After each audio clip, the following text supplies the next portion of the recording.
Weh bang, kau ride China kau tak ajak kau bang Suka hati aku lah. Tak ada bang, saya dengar abang orang yang pertama ride pergi China bawa zone test ni bang. Betul ke bang? Betul Nak cakap betul tak betul, aku dah try. Ini saya nak tanya, saya nak tahu total perjalanan berapa ribu kilometer pergi balik tu. Kalau daripada Simpang 4 tu Simpang 4 sampailah ke Boten, hampir 3,500 km plus minus.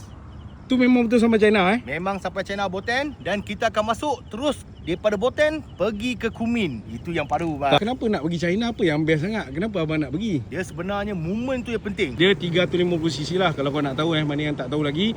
Ni V1 V1 dia ada dua keluaran. Satu yang ni E, lagi satu keluaran yang D geng Ni bang, kos berapa bang abang pergi China tu? Kalau nak kata habis kos dia hampir 18,000 jugalah. Untuk 3 minggu 4 hari lebih kurang. Rider-rider nak pergi tu agak kental dan keras jugalah. Tapi kita sahut cabaran juga. Itu yang paling the best. So kalau korang nak aku review motor apa, terutama skuter lah. Sekarang memang demam skuter. Korang drop je komen dan tekan button tambah tu.